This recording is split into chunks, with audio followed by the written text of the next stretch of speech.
Hello, everybody, and welcome to the first race of Speed Week Season 8 for the Budweiser All-Pro Series, and it is the Sprint Unlimited. That is right, we got 16 laps of racing, a very short race, but it's for bragging rights nonetheless. I am not alone. I am being joined by Mr. NNSCRA himself, Seth Cole. Seth, thank you so much for joining me. Thanks for having me, Michael. And as you said, yeah, 16 laps in this event. Not a whole lot of time for these drivers to kind of be movers and shakers if they're going to either stay at the front or fight their way to the front. So we could see quite a frenzy going on here in the first 15 laps, and then all heck's going to break loose on the last lap. No doubt about that. I like how your voice cracked when you said C. Well, yeah. Puberty. Puberty! All right. So, what do you expect really to see out of these 18 drivers? I mean, like I said, it's a non-points race. So, what do you expect to see? I think that basically one thing you're going to see is you're going to see teammates try and find each other as quickly as possible. You've got the '09, the pole sitter Kyle Matthews, his teammate Charles Stanford starting just kidding. Sanford. Charles Whatever. Stanford. It's a great school. Don't question me. Okay, with Charles Sanford starting fourth there, kitty corner to him. Those two, they're going to try and hook up as quickly as they can. Jessica Shelton going to try and get up there. You've got Seth Cole and Dylan Poteet who can work together. You've got JT Bryant and Johnny Gardner who can work together. Like I said, 16 laps, not a lot of time, which means more than likely you're not going to have many people out there willing to push you. They're going to want to pass you. So teammates are going to want to find each other to be able to work together against everybody else who's going to be on a free-for-all trying to get to the front. Very true. And Seth, it is that time. It is the most exciting time of the evening. It's time to get the command. That's right. It's 4:26 p.m. Drivers, start your engines. The command has been given. It is dusk time here at Daytona. A very, very good night to go racing. All 18 cars pulling off the pit lane. Let's see, what does the track temp look like? It is 69 degrees and cloudy here at Daytona. You rigged it that way, didn't you? No, actually I didn't. Yeah, sure. Yep, sure. No, I did not. Just like I purposely meant to say Stanford. All right, this will be the first time these cars are out on the track. They did some practice in a draft. None of these cars wanted to draft with each other during their practice session for the Unlimited. So I guess this is their first time they get to actually be in a drafting pack. Which could be a good thing, could be a bad thing. You know, maybe a little bit of experimenting going on here in the early stages. But you notice, one thing I noticed is, Chevrolet is dominating up here in the front. You've got 7 Chevrolets, I believe. No, 8 Chevrolet. No, that's 7. 7 Chevrolets starting up in the top 10. 2 Fords of JT Bryant and Johnny Gardner, and then the Audi of Anthony McCurry rolling off there in 9th. You've only got 2 Toyotas in this field with Charles Jackson and Pichu London, and 1 Mercedes-Benz with Nathan Hudson. So the odds are very much in favor of a Chevrolet going to victory lane tonight, but we'll have to see if maybe one of those teams that only have, or one of those manufacturers that only have 1 or 2 drivers in this field maybe can have an upset. As we're seeing the cars go by, it's getting close. It's getting close. These drivers are amped up. They've had an off season of probably a week to get ready for this. Because logic. Hey, an off season is an off season. Any kind of a rest you can have to get yourself mentally rested to get back into the game a week later. Hey, these drivers will take it. Green flag is out. We're underway in the Sprint Unlimited. Hey, one thing I noticed here too. Daniel Voiles, the defending champion, is not in this field, so these 18 drivers could have a little bit of an edge over the defending champ heading into the 500, getting a little bit more track time than he would. Very, very true. And also, one thing I failed to mention at the start of this was the entire speed weeks of the Season 8 will be at this track. Well, of course, it's going to be at Daytona, but I'm talking about this specific track, under the lights at Daytona for the entire speed weeks. One car I'm going to be very interested to watch here is that Attack on Titan number 7. That's right, number 7 of Nathan Hudson, no longer the 6. He won the Daytona 500 here last year. It'll be interesting to see if this is the car they may try and run for the 500, depending on where he finishes. Be interesting to see what speed we see out of his Mercedes-Benz. Look at Gardner. He was able to hang up with with the 09 of Kyle Matthews. Coming to the line, it's going to be Kyle leading the first lap. 3 wide for the lead. And I also noticed JT Bryant took a little peek to go into that outside line. That would have helped push the outside line led by his teammate Johnny Gardner along. Now he's ducked back to the middle, noticing that outside line was getting no momentum off 4. Here come the 2 Toyotas up here down the inside line. Charles Jackson, Pichu London working together. Yeah, they started 11th and 13th, one behind the other, so they've got an opportunity to work together here. And people will say that, you know, Toyotas can work with Chevrolets. There's no aerodynamic difference, but the truth is there really is a slight difference in the shape of the cars. And, you know, the Toyotas, we're hooking up with a Toyota, you know, it's going to run a little bit differently than it is behind a Chevy or an Audi or a Ford or whatever other manufacturer, you know, you've got ahead of you. So, you know, not surprising to see Pichu London and Charles Jackson trying to work together here early on. Now, one thing I've noticed about this track in particular is that the leader can work the draft off the cars behind him to keep them behind. Absolutely, yeah. A lot of times you'll see the driver duck to the inside, suck the inside line along, then move up to the outside line and help give some momentum to the drivers up there, which allows that driver on the inside line, you see there, Pichu London, not to be able to get a run in the back bumper of the Sega Chevrolet. So Trent Dunham right now, being the Dale Jr. of this field, working the draft very well. Here comes Seth Cole up here, as well as Jessica Shelton. Jessica found her teammate. Yeah, it didn't take long at all. And remember, Kyle Matthews started in the pole. Jessica Shelton started all the way back in 17th. Took her a matter of about 4 laps, and she's already up inside the top 5. Yep, Shelton pushing her teammate. Here comes the battle for the lead. Here comes the 30 of Seth Cole. Seth wanting to redeem himself after FTF when he got taken out because some stupid driver was not paying attention under caution. And look at Kyle. Look at Kyle just move right up in front of Trent. Yeah, but that surprised me there. He didn't stay down low, keep the momentum going with his teammate Jessica Shelton. Now Shelton says, all right, you take the high side. I'll battle with you for second. And look who's behind Shelton. Yeah, Nathan Hudson very quickly working his way to the front. Not surprising to see him being pushed up here by a Ford. The Mercedes-Benz, the Ford Fusion, they have a very similar body line. So, you know, Nathan Hudson, maybe he worked out something with Johnny Gardner and JT Bryant of being able to help get pushed to the front. Dylan Young there as well. A couple of the Fords here in this field. Maybe he worked out a deal with them. Very true. So now the running order is Seth Cole, Jessica Shelton, and Nathan Hudson. Now look at those 3 start to pull away. Hudson says, hey, I want to try to run for second, but with no help, he's not going to be able to do much of anything. He's going to pull back up in front of Johnny Gardner, and now we're going to have about a five car single file line. Yep, and you notice there too when Nathan Hudson pulled out of line. Look right there, you see it's about a car length he lost off of the back of the Coke Vanilla Chevrolet of Jessica Shelton. So, you know, right there gives you an idea of how much you need someone behind you pushing you. You get out of line with nobody behind you, you're going to start losing some ground to whoever you're trying to catch. These 5 cars beginning to pull away a little bit from the 3 wide racing behind them. Yeah, very interesting here that we've got them running single file up here at the front. Now Shelton peeling out of line, but you can see the gap that opened up from 5th place on back to that battle for 6th with O'Neal Balvin. So, yeah, very surprised they decided to go single file up at the front here, especially early on in this race. Battle for the lead now. Here comes Shelton to the inside with Gardner pushing. Gardner started 2nd in this race.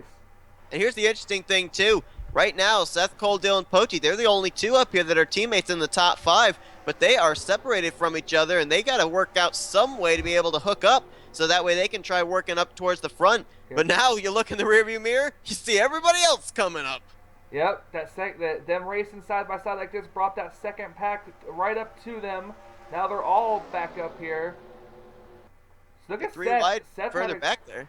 Seth had to run off the corner. He dove it to the inside. Now, can the 77's momentum keep him in front or keep him side by side with the 02? It looks like it will.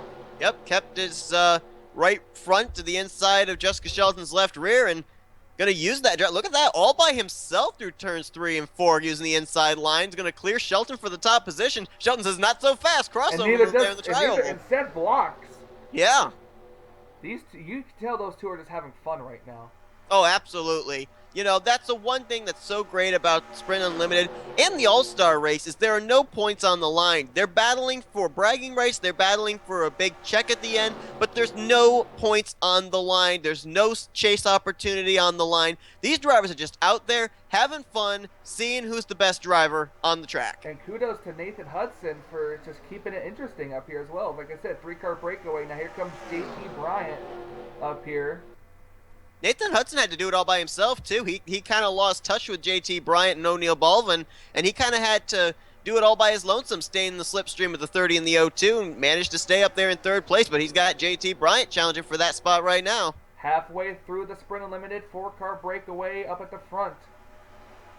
And keep in mind, this is Daytona. Yeah, we haven't seen the 47 of Elijah Gordon up here. We haven't seen the 05 of John Art up here. Don't think just because we haven't seen them get up into the top 5 that they're not players in this thing. They could just simply be riding around and we could see them up here with 2 to go, maybe even the final lap, in a chance for winning this thing. Now that was an excellent call by the spotter.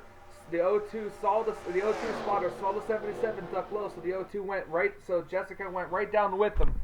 Exactly, yeah. And right there you can see the interesting strategy. I don't know if the spotter coordinated it with the 02 and the 22 spotter, or if that was just luck, but whatever the case, there you see 2 different manufacturers in Jessica Shelton and JT Bryant working together there in perfect synchronization. Now the inside lines beginning to form. Shelton to the lead. Here comes Bryant, Pichu London, O'Neal Baldwin, and Dylan Poteet up that inside line. And you know, we've talked so much when we come to restrictor plate tracks about wave of momentum. We'll see drivers in one wave move to the front, then they fall back, and then they'll move to the front again. Well, right here we're seeing Jessica Shelton. She moved to the front, and she has no plans of going to the back at all. Right as you say that, here comes JT Bryant underneath her for the lead. And there goes Duncan. There goes Duncan. Look at the outside line. I'm going to mute my mic for just a second because he's going to be barking for just a minute. Look at the outside line. The 22 of JT Bryant just led that lap by... They tied that lap, Seth. They tied that lap. That lap was a tie. Here comes O'Neal Baldwin. He was forced to start dead last in this race. Now he gets kind of forced to go 3 wide here by Charles Jackson, battle for second.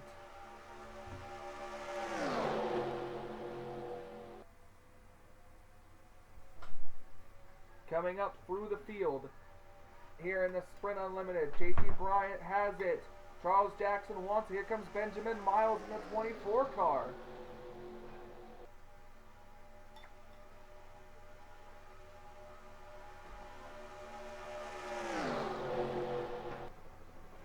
Are you still there, Seth? Is Duncan still barking?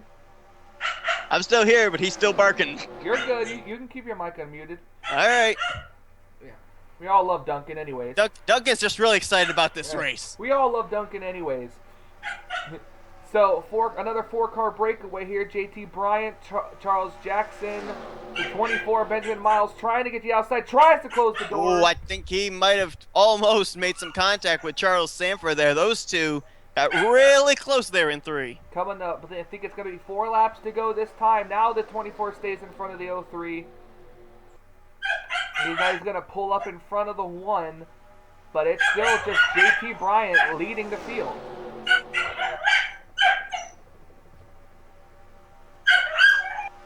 JT Bryant leading the 3-car pack. Now McCurry goes to the inside.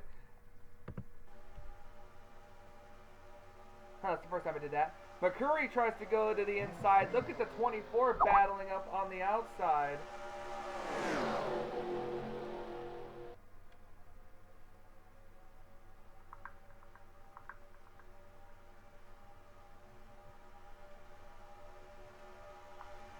Still battle for the lead.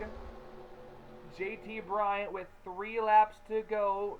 JT Bryant, Charles Jackson, Anthony McCurry, a 24 of Benjamin Miles.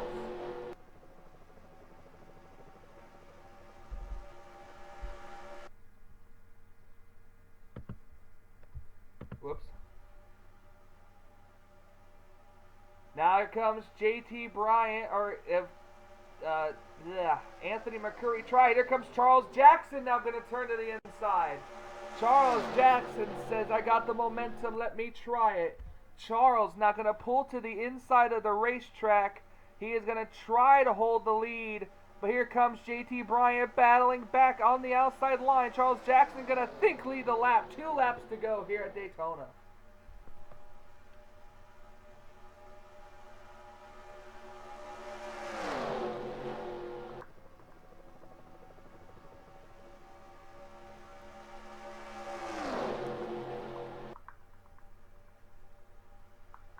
Benjamin Miles, look at the 24 to the inside. Now it's going to get put 3 wide. This is what Charles Jackson wants to see. 3 wide in his mirror. Dylan Poteet and Seth Cole, teammates working together on that inside line. Coming to the white flag. It'll be 1 lap to go this time by. Dylan Poteet goes to the inside, but Seth's going to stay to the outside. White flag, 1 lap to go. Dylan Poteet trying to stay to the inside, but Seth is on the outside. Dylan Poteet battling for the lead. Here comes Benjamin Miles and Jessica Shelton down the turn number 2. Poteet gonna swing to the outside, gonna stay behind Charles Jackson. The 24 car gonna move up the track. That's gonna put 3 wide. Dylan Poteet blocks Charles Jackson. 3 wide for second. Look at the run that Shelton is getting.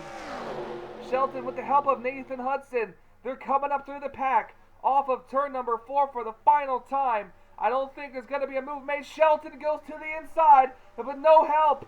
Coming to the line, the winner of the Sprint Unlimited is Dylan Poteet.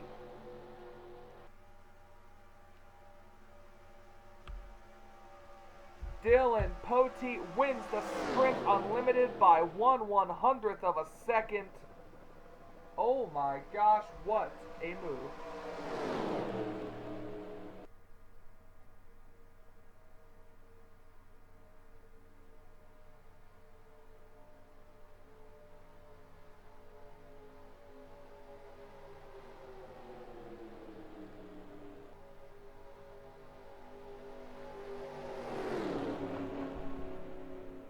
Dylan Poteet with the win. Sorry about that silence. 18 cars finished. They all finished on the lead lap, and they all finished within about a second of each other. That was one hell of a finish by Dylan Poteet, just at the last minute, the last lap, pulling to the inside of Charles Jackson to steal the victory away from him. So your finishing order is Dylan Poteet, Jessica Shelton, Nathan Hudson, Benjamin Miles, Pichu London, Charles Jackson, Johnny Gardner, Anthony McCurry, Seth Cole, JT Bryant, Elijah Gordon, Trent Dunham, Kyle Matthews, O'Neal Bolvin, Sky Commons, John Arndt, Charles Sanford, and Dylan Young. So we got Dylan Poteet who wins and Dylan Young who finishes last. I want to say thank you to Seth Cole, even though he's not here. He had to step out of the booth before the race ended. Thank you guys. Thank him. Thank you guys so much for watching. We'll see you guys for Daytona 500 qualifying. Remember, there's 50 cars going for the Daytona 500 for only 42 positions. 8 cars are not going to make it. However, the 8 cars that were in the Daytona 500 extra signups, they will not be qualifying. They will start at the rear of the field in the dual races and have to work their way up to be among the top 4. Or they cannot be the final 4 rookies in each of the dual races. So thank you guys so much for watching. This has been Michael Norman, the voice of the Budweiser All Pro Series, and saying until we meet again.